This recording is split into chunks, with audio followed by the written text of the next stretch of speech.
દોસ્તો, હું છું એલડી મકવાણા. બોટાદ દસ્તક ન્યૂઝમાં આપનું હાર્દિક સ્વાગત છે.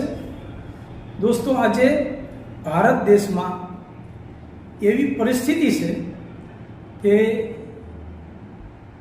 પૂરા દેશમાં ભાજપનું જે શાસન છે એ કહેવાનું જ છે અને એની પાછળ દોરી સંચાર આરએસએસનો છે. અને આ આરએસએસના જે લોકો છે એ ભાજપને જેટલું કે એટલું જ કરે છે. અને ખાસ કરીને પછાત વિસ્તાર જે એસસી એસટી ઓબીસી આ જે વિસ્તાર છે એ વિસ્તારમાં એ લોકો નકલી દારૂ એટલે કે દેશી દારૂ બેફામ રીતે વેચાય અને તે મહોલ્લાના લોકો બેફામ રીતે દારૂ પીવે અને આ બેફામ રીતે દારૂ પી અને 15-15, 20-20 વર્ષના યુવાનો મોતને ભેટે છે. એ આ આરએસએસ અને ભાજપની સોચી સમજી સાજિશ છે એવું લોકોમાં કહેવાય રહ્યું છે અને લોકોમાંથી જાણવા મળે છે. હવે આ લોકો આ જે ઊંડી ભૂમિકા છે ભાજપની અને આરએસએસની એ જોતા આપણે નજર કરીએ તો કોઈ સારો વિસ્તાર હશે, સારા વિસ્તારના લોકો રહેતા હશે, ત્યાં ગાંજો, ચરસ, અફીણ, દેશી દારૂ આવું નહીં મળતું હોય. પરંતુ આ બધું જે મળતું છે એ ફક્ત ને ફક્ત પછાત વિસ્તાર એસસી એસટી ઓબીસી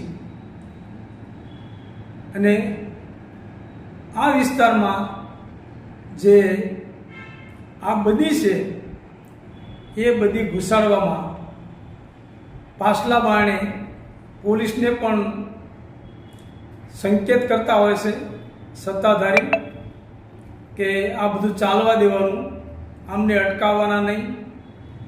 તો પોલીસ ડિપાર્ટમેન્ટને બે ફાયદા થાય છે.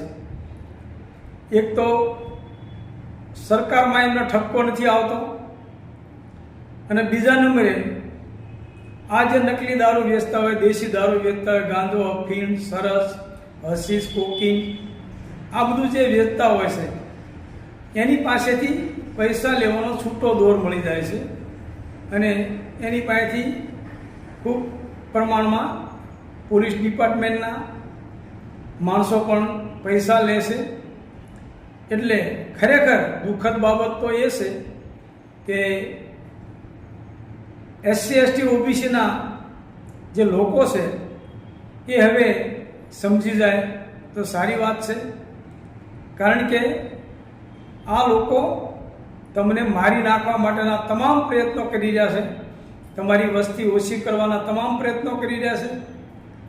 કારણ કે તમે ગમે ત્યારે ભવિષ્ય પણ આરએસએસ અને ભાજપની હામાં આવો એવું એમને સંકેત મળી ગયા છે. એટલે તમે હવે ચેતી જજો અને ચેતીને આ બધા જે ધંધા છે દેશી દારૂ, બ્રાઉન સુગર, કોકીન, હશીશ, ગાંજો, અફીણ, ચરસ આ બધી જે બદીઓ છે, જુગારની બદીઓ છે, આ બધી બદીઓ જે છે એ બધી બદીઓ તમે તમારા જે વિસ્તારમાં છે એને જાકારો આપો અને જરૂર પડે તો જે જનતા રેડ કરો અને જનતા રેડ કરવામાં અમને સાથ અને સહકાર આપો. હું એલડી મકવાણા જનતા રેડ કરવામાં તમારી સાથે આવીશ. જનતા રેડ કરવામાં જેનો રસ હોય એ મારી ઓફિસ આવી અને મને મળી જાય. નામ નંબર લખાવી જાય, તારીખ નક્કી કરીશું કે ક્યારે જનતા રેડ કરવી. જનતા રેડ કરવી અને પોલીસને કહી એટલે પોલીસને ખબર પડે તો જનતા રેડ કરવી જરૂરી છે. કારણ કે બોટાદના વાસમાં નવો જૂનો બે વાસ થઈને આશરે 10 જણા દેશી દારૂ વેચી રહ્યા છે અને 2 ફાર્મ વેચી રહ્યા છે.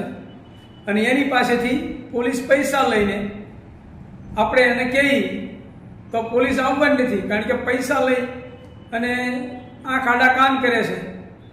એટલે 2 ફાર્મ દેશી દારૂ વાસમાં, 10 જણા નવા જૂના વાસમાં 286, એમાં 3-4 જણા, 25 વારિયા, એમાં 2-3.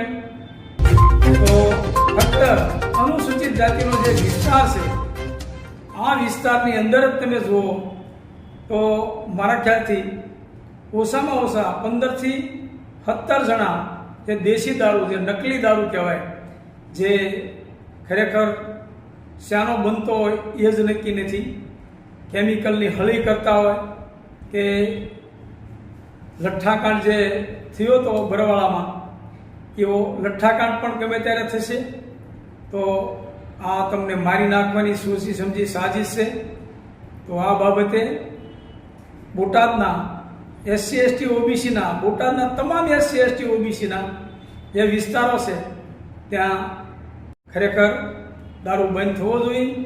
અને આ પોલીસ બંધ નહીં કરાવે, કારણ કે એમને તો પૈસા મળે છે એટલે બંધ નહીં કરાવે. એટલે જ્યાં પૈસા ન મળે એ બંધ કરાવશે. એટલે ખરેખર તમે જો જનતા રેડ કરવી હોય તો મને તમારા નામ, સરનામા, મોબાઈલ નંબર લખાવી દેજો. 1 દિવસની તારીખ આપીશ કે આ દિવસે આપણે જનતા રેડ કરવા બધે પહોંચી જવાનું છે. તો આ બાબતે હું આખા બોટાદને આહવાન કરું છું કે મારી ઓફિસ આવી જજો. અને મારો નંબર છે 8000 પૂરા 132 135, 8000 પૂરા 132 135. આ નંબર ઉપર કોલ કરી અને જનતા રેડ માટે તમે તૈયાર થઈ જાઓ. જો તમારે SC ST OBC ને જીવતા રહેવું હોય, તમારા બાળકોને જીવતા રાખવું હોય, તમારી પાછલી પેઢીને સુખી કરવી હોય, તો આ બધીમાંથી નીકળવા માટે તમે ખરેખર જનતા રેડ માટે તૈયાર થઈ જાઓ. અને પોલીસ આ બાબતે કશું કરવાનું નથી, તમારે જ કરવાનું છે. પોલીસ તો એક પૈસા લેવા માટેનું મશીન છે. એટલે પોલીસ ઉપર ભરોસો રાખી અને દારૂ પોલીસ બંધ કરાવશે એવું કોઈ દિવસ માની લેતા નહીં. Botad Dastak news, LD Makwana, Botad.